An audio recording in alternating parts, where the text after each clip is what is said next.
박사님 저 UFO 보신 적 있어요? 혹시? 전 있어요. 네, 있어요? 네. 여기서 9개가 내려서 우리가 되었다. 천손 강림이에요, 이게. 그 시기서부터는 북극성의 기온이 봄자리로 이동한 거예요. 화살이 땅에 떨어진 지역이 바로 천손이 강림하는 지역입니다. 성모 마리아가 아기 예수를 갖고 있는 게 몽골의 소용보 심볼과 똑같은 얘기가 이게 왜 나오냐예요. 딩그르가 카자거로는 탱글이라고 합니다. 단군이에요. 많으냐 이 문제는 과학인데 그래서 이제 옛날부터 이제 천손이 이제 강림한다 내려온다고 네. 하는데 혹시 저 외계인이 천손 강림하는데 기여했다라는 어떤 다시 개천절로 돌아갑니다. 처음에 북미에서 개천절을 얘기했어요. 그런데 지금 크리스마스를 중간에 신나게 설명했습니다. 근데 우리가 아는 건 크리스마스는 양력 12월 25일이고 개천절은 음력 10월 3일이에요. 날짜가 다르잖아. 근데 왜 크리스마스를 여기다 갖다 붙이려고 그래?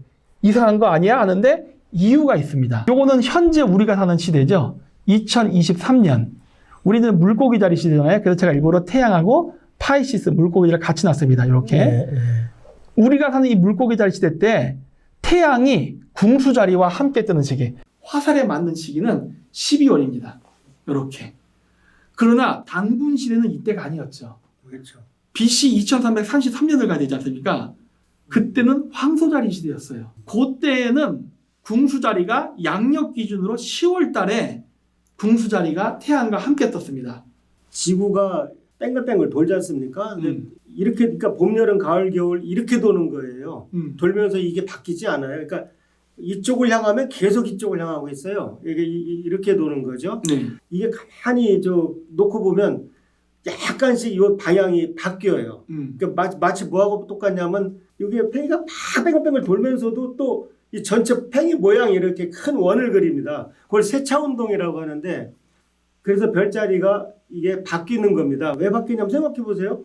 계속 지금 이렇게 돌 때는 북극성이 지구가 여기 있으나 이리 가야 북극성이 있으니까 멀리 가면 북극성 방향이 항상 똑같아요. 그런데 요것이 몇천 년이 지나게 되면 그땐 지구가 이렇게 뺑글뺑글 도면서 이렇게 크게 그리는 원이 조금 돈다고요. 그러면 북극성이 이제 북극성이 아니에요. 그래서 이게 26,000년에 크게 한 바퀴를 도는데 그 세차운동 때문에 금방 말씀하실 때 지금은 3월에 물고기 파이시스가 피쉬예요. 피쉬. 네. 물고기 자리에 지금 춘분점이 있으니까 해를 여기 걸어 놓으셨는데 단군 시대 가게 되면 한 4,000년 되잖아요. 그러니까 별자리를 건너간단 말이에요. 춘분점이. 그 뜻입니다. 그래서 그러니까 지금 말씀하실 때 고조선 쪽에 가게 되면 궁수 자리가 12월에 오질 않는다는 말은 그 뜻입니다. 네. 단군 시대 때는 태양이 궁수절에 함께 뜨는 시기가 지금과 같은 12월이 아니라 10월이었습니다. 양력 10월. 단 양력 10월이기 때문에 음력 10월 3일의 날짜가 우리 보면 양력하고 음력 달력 날짜가 막 변동이 있잖아요. 그래서 10월 달에 궁수절이랑 뜨는 양력 기준으로 그 해에 음력 10월 3일 초생달까지 같이 떠야 되는 거야. 이게 두 개가 같이 동시에 다 일어나줘야 돼요. 음력 3일은 뭐 초생달은 보장된 거니까. 음력 3일은. 근데 그 시기에 태양도 궁수절이랑 같이 떠야 되는 거예요. 그 시기까지 가려면 결국 어떻게 되냐? 환웅시대까지 가야 되는 겁니다. 그래야 우리가 그거를 동시에 다 볼 수가 있어요. 우리가 음력 10월 3일 개천절 날 태양이 궁수절이랑 함께 뜨는 거를 그래야만 볼 수 있단 말이에요. 이 개천절의 유래는 오히려 단군조선보다는 더 오래된 환웅까지 올라가야만 설명이 되겠구나라는 결론에 도달하게 된 거예요. BC 3897이 배달국이 세워진 나라죠. 근데 동양에서도 멋진 게 이 BC 3897이 갑자년이에요. 그러니까 우리가 60갑자가 있는데 제일 먼저 갑자, 을축 뭐 이렇게 나가잖아요. 그 갑자년이라고. 그러니까 그건 우연이 아니라 갑진년에 그것까지 일치한다니까 우리가 천손이네. 하늘의 민족. 야, 그러니까 저는 궁금한 게 이거를 우연히 맞췄을까? 그럴 리 절대 없어요. 국가를 건설하고 한 날짜는 옛날 때도 점을 보고 길이를 택해서 하는 거거든요. 야, 그러면은 BC 3897년 경쯤에 엄청난 천문학을 가진 문명이 있었겠다라는 걸 추측할 수 있어요. 흔적은 못 찾았으나 신화를 바탕으로 본다면 야, 이건 고도의 과학기술이 있었겠다라는 거를 추측이 가능한 거예요. 단군조선에는 시대 천문학자는 황도를 아는 거죠.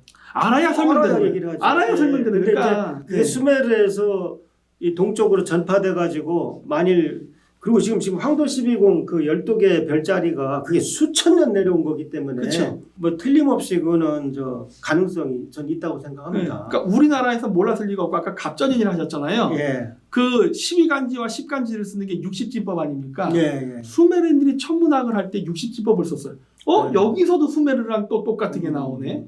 이러는 거예요. 이 정도 지식까지 나오려면 그 이전에도 있었겠죠. 그래야 지식이 축적되면서 그만큼의 결과물이 나오죠. 그 환단고기에 그 배달국이 세워지던 BC 3897에 그 60진법이 있었다는 증거가 있습니다. 그 한국에서 남쪽으로 내려와서 반고가 사무이산에 나라를 세우는데 그게 나중에 화족의 나라가 되거든요. 네. 근데 데리고 내려온 신하들 중에 그 60간지에 해당되는 사람이 있어요. 이름도 그렇고. 예, 그래서 재밌습니다. 네. 예.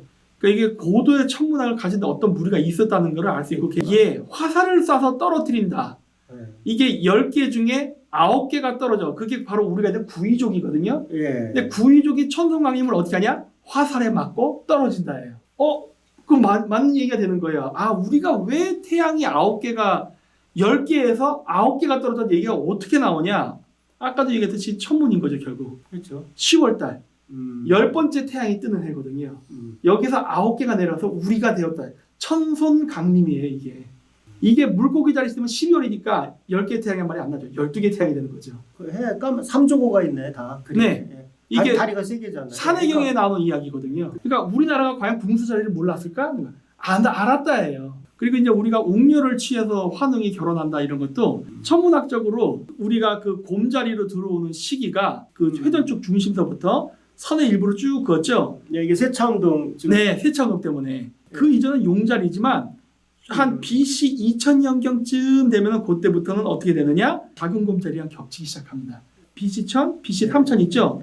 여기가 2000년이거든요. 그쯤 되면 그래요. 그 환웅이 웅녀를 택한다는 이야기도 그 곰 여자인데 왜 저런 이야기가 나왔을까 하면 이것도 점성학적으로 하늘의 북극성 별자리가 곰자리로 변했기 때문에 천소는 태양과 달의 기운을 받아서 북극성으로부터 신성한 기운을 받아서 아이를 태어난다 믿었거든요.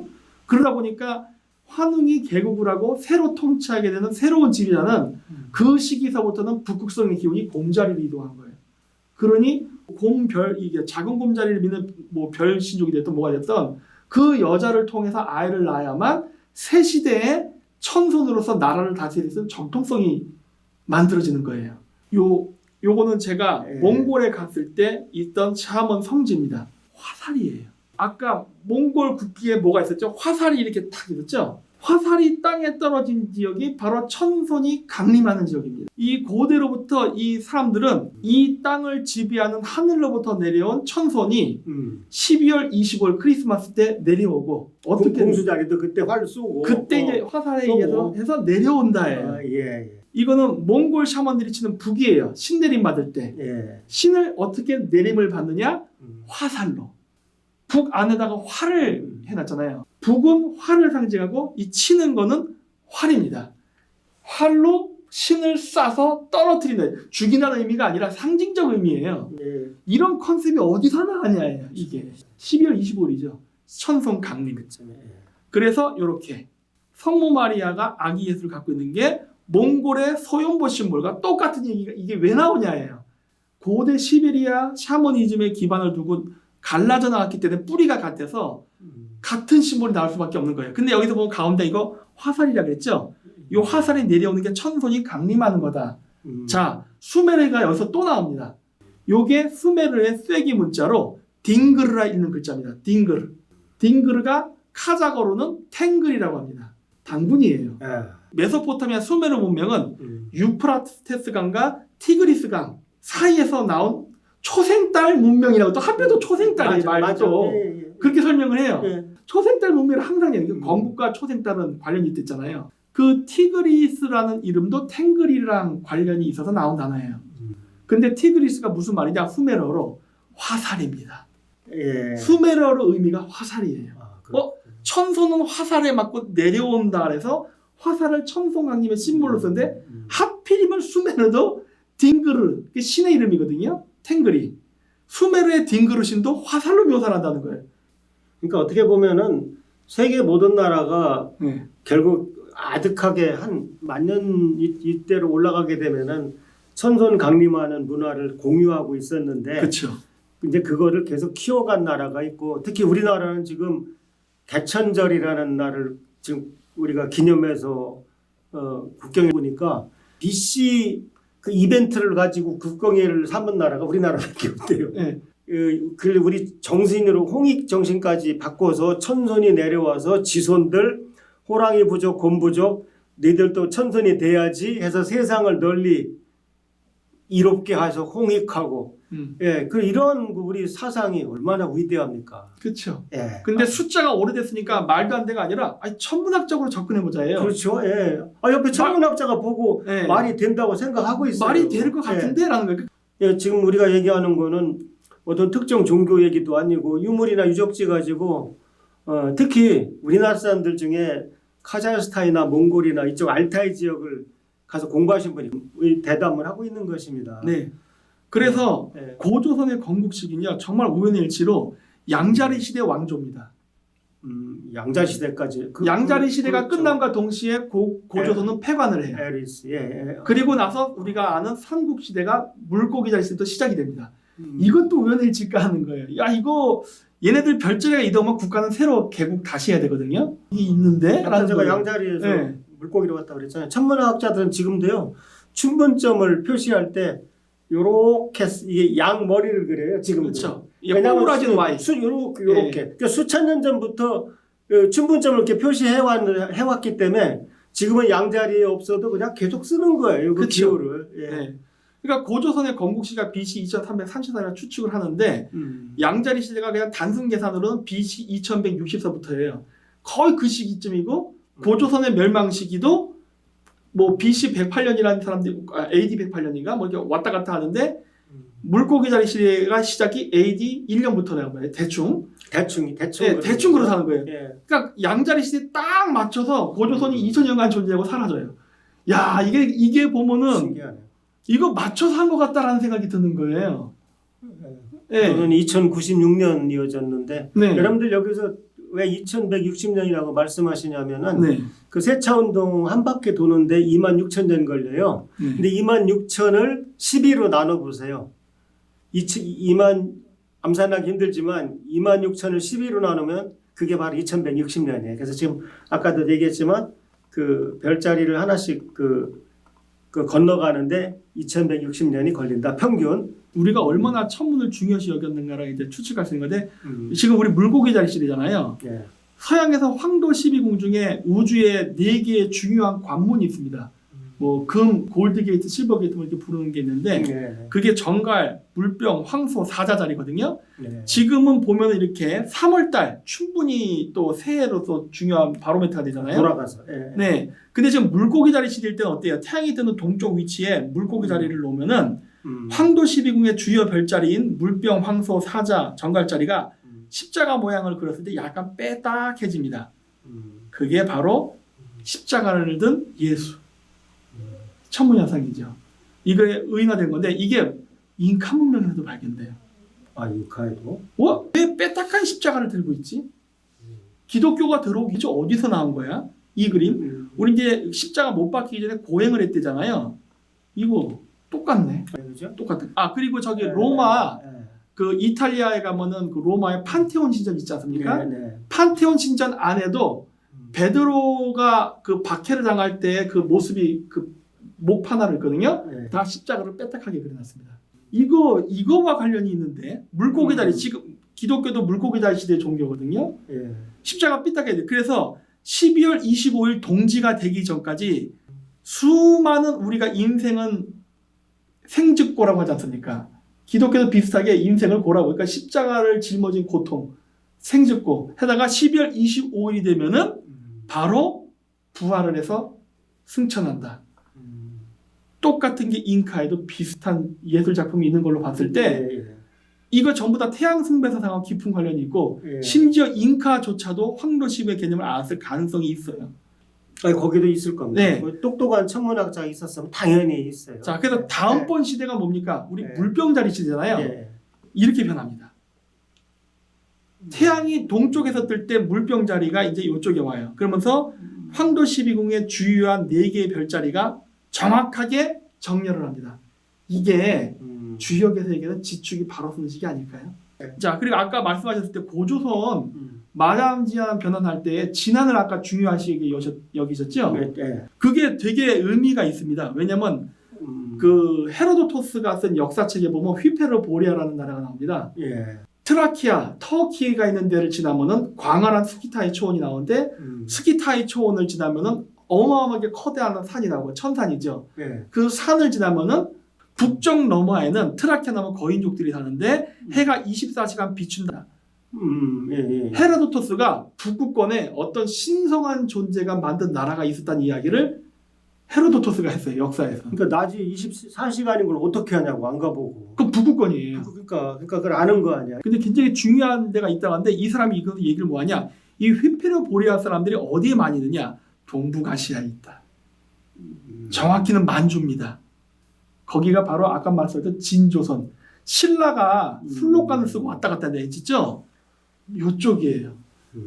그러니까 중국 동부 지역과 만주와 한반도 세 지역이 중요한데 그 중에 가장 중요한 지역이 어디냐면은 만주 지역이에요. 신라의 지배 계급이 초창기에는 만주 어딘가 있었던 걸로 보이는데 그 사람들은 거기에서 북극권으로 위아래로 왔다 갔다 하면서 살았던 아마 고조선 연방이 해체되기 이전에 고조선에서 제사를 담당했던 제사 계급 사람들이었을 가능성이 높아요. 그랬었기 때문에 고구려 백제는 제사 계급이 아니라 무사 계급이었기 때문에 빨리 시대가 바뀌었을 때 불교가 도입이 됐지만 신라 같은 경우는 그 제사를 담당했던 샤먼 계급이었기 때문에 불교 도입이 늦어집니다. 내가 종교 지도자인데 무슨 새로운 종교가 와.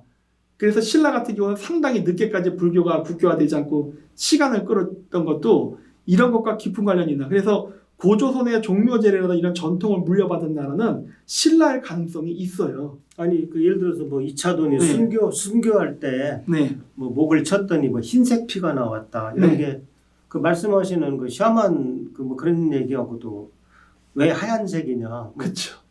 그런 것도 다 네. 맥이 맞는 것 같아요. 그렇죠. 예. 그래서 우리가 이렇게 남북으로 이렇게 왔다 갔다 하면서 국가를 하면서 유목민이기 때문에 이동을 합니다. 예. 그래서 전체적으로 보면 우리나라 상고사가 됐던 보면 서에서 동으로 이동해요. 점진적으로. 그러면서 이 영역을 왔다 갔다 하면서 아까 우리가 얘기하는 환도 12황국 지도 그릴 때는 그림이 나오긴 나오는데 2000년 약 2000년 주기로 태양이 황도 12궁의 별자리가 바뀜에 따라서 새로 개천을 하는데 나라를 그러면서 점진적으로 동진을 한다는 게 보입니다. 네. 그랬고 저는 이게 지금 현재 가설 추측인데 이렇게 되는 게 아닌가라고 보고 있어요. 이렇게. 지금 현재는 이렇습니다. 그래서 지금 제가 찾는 거는 고대 우리 역사에서 나오는 수도의 위치가 북극성을 결정하는 별자리의 위치와 깊은 관련이 있을 거라고 지금 보고 있어요.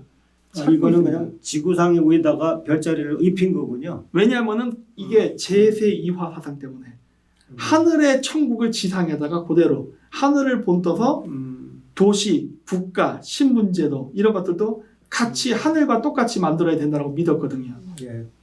이건 가설이에요. 예, 이번에 너나 그 저는 개인적으로 네. 배달은 몰라도 환국은 우리 민족만의 역사가 아니라고 생각합니다. 그렇게 큰 나라는 공유됐겠죠. 네. 근데 다른 민족도 이렇게 환국과 같이 커다란 나라가 있었다라는 어떤 주장이 있습니까? 12개 국가 전설에 대한 이야기가 그 동서양에 동일하게 존재합니다. 우리 12한국이라고 하잖아요. 그래요? 그 아까 있던 켈트족들도 그 자기네 조상이 12개 국가에서 갈라져 나간 후손이라 얘기해요. 개수까지 똑같네? 12개 국가. 환국도 10개 똑같아요. 나라가 있는데. 네. 예. 그리스도 똑같은 얘기합니다. 그러니까 어. 수메르도 그렇고 다 12개, 12 네이션스라고 해서 똑같은 얘기를 해요. 그래서 저도 그래서 12한국 결코 틀리지 않을 거라 보고 아마 12황국이라는 이름조차도 황도 12궁하고 깊은 관련이 있을 거라 보고 있어요. 왜 12개냐? 네, 왜 12개냐예요. 1년은 12개월이니까. 그러네. 그래서 동문 수학을 했던 친구가 발귀리 선인입니다. 예. 그거 근데 아까 이 바이킹족 걔네들 발키리라는 신이 있어요. 아, 그러네. 발키리. 신인데 그 신이 아니라 사람이 우리가 선인, 네. 신선. 그러니까 신과 인간의 뭐 중간 어떻게 뭐 이렇게 도가사상 이렇게 얘기하잖아요. 똑같네 그럼. 네, 근데 제가 그 얘기를 한 이유가 근데 어쩌면 그 발키리가 남자가 아니라 여자일 가능성이 있지 않나 싶어요. 왜냐 바이킹 신화에서 여자입니다. 여자이기도 하고 그 여자가 무슨 일을 하는 거냐면 전쟁의 신이에요. 제사를 담당을 하는데 누구를 제물을 바칠까도 결정하고 뭐 이러냐면 싸움을 굉장히 잘하는 여전사예요. 그래서 테오보키가 교류했던 동문서학회 거든요. 예. 이상한 이름이 있는데 이게 보면은 그게 북유럽에 있는 이름이야. 그리고 또 뭐가 있냐면은 그 12한국이나 이런 데 보면 지도자들 이름이 보면요. 한국식으로 해석이 되는 것도 있지만 몽골 이름, 카자흐 이름, 영어 이름 다양하게 막 나타나요. 그래갖고 내가 이게 약간 유엔처럼 유엔 의장처럼 여러 민족의 사람들이 그 12황국의 그 수장이 될 때 돌아가면서 임기제로 해서 했던 게 아닌가라고 추측을 하고 있어요. 예를 들어서 거블리안이라는 사람 있지 않습니까? 네. 거블리안은 유대인으로 보여요. 왜냐하면 거블리란 이름이 자체가 가브리엘입니다. 아, 그러네. 엘은 천사이니까 빼야 돼요. 이름이 가브리까지가 이름이고 엘은 가브리라는 천사예요. 미카엘은 미카라는 이름의 엘, 천사입니다. 그러니까 거블리한이라는 말은 거블리란 이름을 가진 한 지도자거든요. 물론 신격화된 존재니까 그게 가브리엘이에요. 그냥 그대로. 네. 그래서 이런 걸 보면 그러네. 우리가 다 섞여가지고 있었구나라는 거를 예측할 수가 있어요. 그래서 좀 더 우리가 역사를 좀 더 좀 포괄적으로 봐야 될 필요가 있지 않나라는 생각을 하는 겁니다. 네. 한국은 분명히 공유된 나라였고 네. 거기서 3천 무리를 이끌고 이제 우리만의 이쪽으로 독자적인 게 나오게 배달이 되죠. 이제 우리 민족의 그쵸. 시원으로 볼 수 있고 네. 예, 저도 그게 합리적이라 생각합니다. 예, 한국도 다 우리 민족, 이거 뭐 우리 거 우리가 전 세계 지배했어 이게 아니고 네. 예, 그래야 설명되는 것들이 또 그렇죠. 많아요. 예. 네. 그런데 다른 나라도 비슷하다. 네. 심지어 12개 분국까지 개수까지 똑같아요. 똑같다. 예. 네. 여러분들 여기서 10이라는 숫자가 1년이 12달이 어디서 나왔는지는 알죠? 다 해와 달에서 나왔어요. 그러니까 네. 지구가 옛날에는 해가 지구를 한 바퀴 도는 게 360일이었잖아요.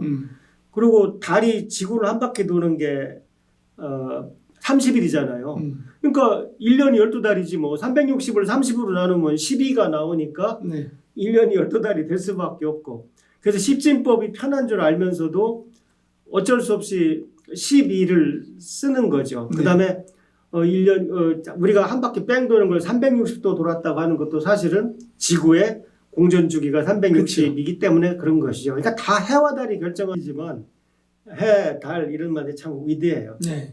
저는 그 생각까지 하거든요. 그래서 우리가 우리는 없겠지만 예를 들어서 50년 뒤, 100년 뒤에 진정한 유라시아 대륙에 동서 통로가 생긴다면 당연히 알타이 라인을 따라서 네.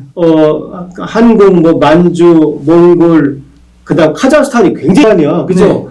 네. 그다음에 이제 뭐 터키에서 헝가리까지 가나? 네. 이 알타이 라인으로 결국은 아마 그게 자연스럽지 중국처럼 뭐 1대1로 해가지고 인위적으로 저는 그건 될 것 같진 않아요. 그러니까 중국은 네. 1대1로 실패할 가능성이 높은 게 예.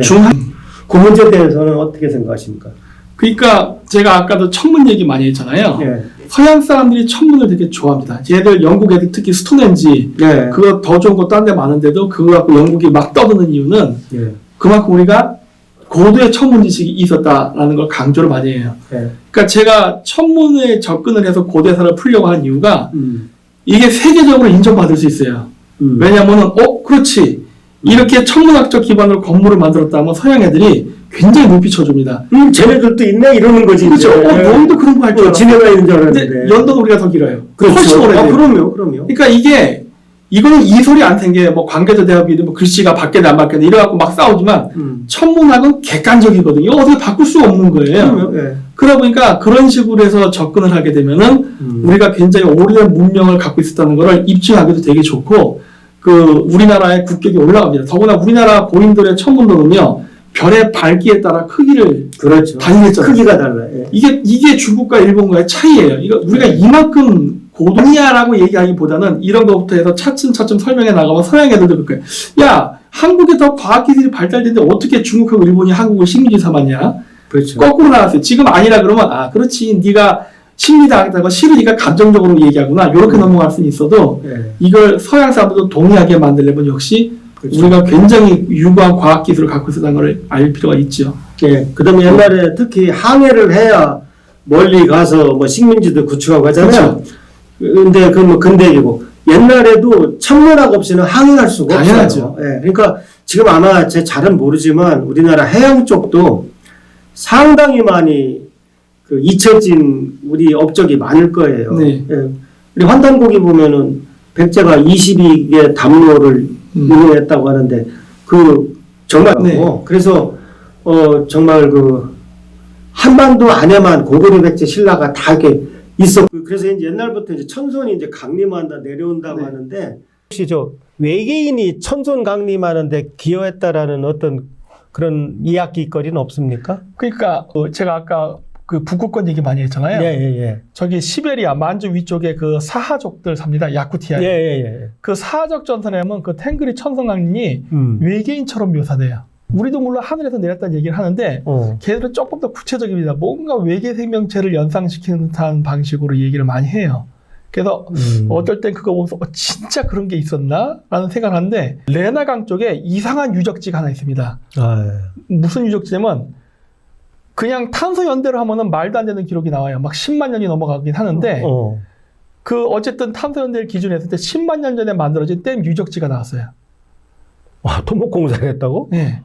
그게 북극권에 있습니다. 그래서 아까도 계속 북극권 얘기를 했잖아요. 도대체 북극권이 뭔데 그러지 하는데 잘은 몰라요. 하지만 어쩌면 거기에 우리가 모르는 아주 고대 시절에 잘 만들어진 문명이 있지 않았나라고 추측을 해요. 맘모스 디날 때 살았기 때문에 북극 이쪽에. 옛날에는 한 1000년 전만 해도 저기 지금 그 파미르고원 같은 데가 따뜻했다니까요. 그러니까요. 그래서 뭐가 있지 않을까라는 생각은 합니다. 그래서 어쨌든 이제 아예 이야기를 더 거슬러 올라가서 그 몇만 년 전에는 어떤 일이 있었나. 그다음에 제가 천문학자로서 좀 재밌게 생각하는 토픽을 몇 개 좀 소개해 볼까 합니다. 네. 여기 천문학에 티티우스 보대 법칙이라는 게 있어요. 그러니까 이게 다 독일 사람들인데 18세기 사람들이에요. 네. 근데 이 사람들이 뭐 수학을 모르셔도 됩니다. 어떤 공식을 발견했냐면 이 행성 수성까지 거리가 요 공식을 쓰면은 0.4가 나오는데 실제로도 측정값이 0.39예요. 여기서 이 공식 나오는 숫자인데 관측치하고 너무 똑같아요. 근데 여기서 데니켄이라는 사람이 어떤 주장을 하냐면 왜 여기 없냐. 요 세 번째 행성이 있어야 되는데 이 티티우스 보대 법칙은 왜 이 비율로 돼야 되나 이론은 없고 이건 그냥 우연히 이렇게 된 거예요. 근데 어쨌든 여기 하나 없는 게 이상하다 이거지. n이 3일 경우에는 왜 없냐. 네. 근데 이 부분을 보면 소행성들이 잔뜩 있어요. 그래서 우리가 소행성 벨트라고 불러. 에리히 폰 데니켄이라는 독일 양반이 있어요. 신들의 전차라는 책을 냅니다. 이 책이 저도 옛날에 성경 공부를 좀 했거든요. 근데 구약을 보면 처음에 창세기에 하느님의 아들들이 나와요. 그래서 저는 예수님이 독생자인 줄 알았는데 하느님의 아들들이 있다는 거야. 그 다음에 그 하느님의 아들들이 인간 여자와 결혼을 해서 거기서 이제 영웅 호걸이 나왔다 이런 부분이 있어요. 그러니까 이 데니켄이라는 사람이 이게 성경 말씀인데 이거 그럼 이 사람들이 이 슈퍼 종자가 어디서 왔느냐 이제 그 얘기를 하는 거예요. 그 다음에 또 성경의 에스겔서를 보면 저도 읽어보니까 에스겔이라는 예언자가 이제 어떤 신의 형상을 이렇게 기술을 했는데 뭐 불이 반짝거리고 뭐 이렇게 하는 게 꼭 UFO 같다 이거지. 그래서 이 양반이 이걸 가지고서 이제 어떤 외계인들의 그 관여가 있었던 거 아니냐. 여기서 이제 어디로 가냐면 제5행성 소리가 나와요. 그럼 제5행성이 뭐냐면 아까 제가 벨트를 어떤 가설을 냈냐면 뭐 핵전쟁을 치렀던가 해서 그 행성이 깨져버렸다 이거야. 깨져가지고 쫙 퍼져서 그놈들이 소행성 벨트를 이제 만들었다. 그 다음에 그때 살아남은 애들이 그 정도 기술을 갖고 있으니까 화성을 건너뛰어서 살기 좋은 지구로 왔더니 거기 인간이 있더라. 그래서 인간들을 유전자 변이하고 해서 그렇잖아요. 사람이 원숭이가 사람이 됐다고 하는데 이게 차차차차 된 건지 어느 날 갑자기 사람이 된 건지 모르잖아요. 그래서 그런 얘기를 이 양반 때문에 아주 그냥 세계가 다 뒤집어졌어요. 근데 이제 천문학자들이 뭐라고 비판을 했냐면 그 소행성 무게 다 합해도 달도 안 된다. 달 무게도 안 된다. 그러니까 네가 말한 건 엉터리다. 이제 이렇게 얘기를 했는데 제가 봤을 때는 저도 천문학자지만 천문학을 공부해 보면 보이는 것보다 안 보이는 게 더 많아요. 그래서 만일 소행성이 정말 행성이 아주 조각조각 나서 굉장히 작아졌다면 우리가 그 소행성 뭐 지금 보이는 거 이렇게 합해가지고 질량이 얼마 안 된다는 게 호소력이 있겠느냐. 그래서 난 이 천문학자들의 비판이지만 전 요건 어째 좀 모순이 있는 것 같더라고요. 그래서 이 설이 퍼지고 일본에서도 뭐 선고자가 있어요. 뭐 고도 베닌가 그 양반이 막 또 책 쓰고 해가지고 우리나라도 사람들이 이쪽 빠진 사람들이 굉장히 많습니다. 근데 제일 결정적으로 이제 히스토리 채널에서 굉장히 많은 UFO 다큐를 제작을 했어요. 박사님 저 UFO 보신 적 있어요? 혹시? 전 있어요. 네, 있어요? 네. 예. 전 카자흐스탄에서 2014년인가 2015년에 봤습니다. 뭐 얼마나 한 거? 얼마나 한 정도가 아니라 거의 종합운동장 크기만한 걸 봤어요. 그럼 잘못 본 게 아니네. 언아이덴티파이드가 아니네. 네. 사실 대부분의 UFO는 풍선 아니면 다 이런 거거든요. 네. 근데 새벽에 한밤중에 한 새벽 2시쯤에 그러니까 그 미국 영화 중에 컨택트라는 영화 있습니다. 뭐 네. 최근 이야기보다 한 3, 4년 된 건데 예. 거기에 나오는 UFO가 이렇게 깁니다. 위아래로. 네, 뭐 C가형 뭐 이런 긴 거. 이거 예. 보통 옆으로 길잖아요. 예. 제가 보고 위아래로 길었어요. 그 왜 그래? 특이한 UFO. 근데 그걸 봤어요. 근데 크기가 어마어마하게 컸어요. 저랑 굉장히 가까웠고 그게 움직일 때도 소리가 났어요. 근데 제가 거기 갔더니가 천산에 올라가서 그 별 사진 찍으러 갔던 거였거든요. 새벽에. 근데 이 일대가 그냥 다 시커먼 거예요. 그래서 여기 구름이 꼈나 하고 이렇게 쳐다보는데 갑자기 불빛이 번쩍하더니 우주로 확 날아가더라고. 그래서 그때 그거 보고 비명 지르고 했던 기억이 나요. 와, 왜 나는 이렇게 한 번도 못 봤지, 평생. 그러니까 저 조그만 건 안 봐. 네. 하여튼 미국의 유명한 히스토리 네. 채널에서 아주 UFO 다큐를 계속 만들어냈어요. 네. 여기에서 에일리언 테크, 외계 기술이라는 말도 등장하고. 네. 그런데 저는 이걸 우리가 맨날 흔히 쓰는 비유인데 지구가 이제 46억 년이라고 하잖아요, 나이가. 6억 년을 예를 들어서 1월 1일 날 지구가 태어났다 그러면 12월 31일 12시간 58분 59분이 고대예요. 그러니까 인간 역사라고 하는 것이 문명의 역사는 어떻게 보면 그 1, 2분밖에 안 되는 거야. 그쵸. 그러니까 1분 전에 또 몇 초짜리 무슨 문명이 있었는지 사실 어떻게 알아? 정말 외계인이 아주 일찍 와가지고 그 흔적을 남겼으면 여러 가지 재밌는 일이 한 시간에 다 예를 들 수는 없지만 이제 데니켄이 뭐 나즈카의 유명한 지상화라든가 이런 걸 계속 얘가 무지하게 많아요. 몇 시까지가 돼요. 그래서 예를 들어서 이제 드리고 싶은 말씀은 그런 것도 있다. 그러니까 천손의 강림 자체가 외계인이 UFO 타고 탁 내려온 강림을 꿈꾸는 믿는 사람들이 많습니다. 심지어 그 종교 비슷한 것도 있고 라일리안 예. 그런 것도 있어요. 그래서 근데 제가 여기서 하나 분명히 말씀드리고 싶은 것은 한 사람들은 ET하고 UFO하고 그냥 이게 같은 건 줄 아는데 그 두 개는 좀 달라요. 그러니까 ET가 존재하느냐 마느냐 이 문제는 과학인데 ET는 존재한다고 봅니다. 왜냐하면 천문학에서 우리가 관측해낸 우주가 너무 넓어서 이건 제 생각만이 아니라 제가 유학할 때 뭐 대학원생 교수 많이 이 문제를 제가 많이 물어봤어. 네. 근데 ET는 존재한다 이거예요. 그래서 저는 왜 ET를 믿냐면 개미가 대전 살면 대전 사는 개미들이 야 다른 데도 개미가 있을까 뭐 하든 말든 대국 어디고 있다 이거예요. 그러니까 ET는 존재해. 다만 그 ET가 UFO를 만들어서 여기까지 타고 와서 타고 다닌다는 거는 많은 가정이 붙어야 돼요. 네. 그러니까 일단 첫째 우리보다 문명이 더 발전해야 돼야 광속을 넘는 로켓을 타거나 뭐 웜홀을 통해서 올 거 아니에요. 네. 그러니까 일단 우리보다 그 문명이 뛰어나야 된다. 근데 이렇게 말 한마디가 말은 쉽지만 그럼 예를 들어서 우주학당에서 우리가 맹구라는 건데 우리보다 공부 잘하는 사람이 있어야 되는 거 아니에요. 근데 그렇게 가정을 해서 그다음에 또 동시대에 존재해야 돼요. 문명이. 예를 들면 우리가 인류 역사가 지금 꽤 길지만 전파를 쏴보내고 하는 건 지금 100년밖에 안 돼요. 그러니까 물론 그 전에 뭐 진짜 원시 시대 외계인이 와서 우리를 돌연변이 만들어서 뭐 유전자 변이를 해서 했을 수도 있겠지만 어쨌든 우리가 현대 마치 미국 드라마 V처럼 참 서양 애들은 레지스탕스 좋아해. 그 V 같은 드라마도 외계인이 와서 장악을 하니까 이제 레지스탕스를 만들어서 그쵸. 저항하는 거잖아요. 근데 그런 식의, 그러니까 ET가 UFO를 타고 날아다닌다는 것은 확률이 굉장히 작은 일이 여러 가지가 곱해져야 돼. 얘가 예를 들어서 제가 김 박사님한테 내가 로또에 당첨되고 우리 마누라가 굉장히 착해지면 내가 1억 원 드릴게 하면 돈 안 준다는 얘기야. 왜냐하면 확률이 작은 걸 자꾸 곱하게 되면 확률이 네. 더 작아져요. 그렇죠. ET가 있다라는 말은 저는 부정하지 않아요.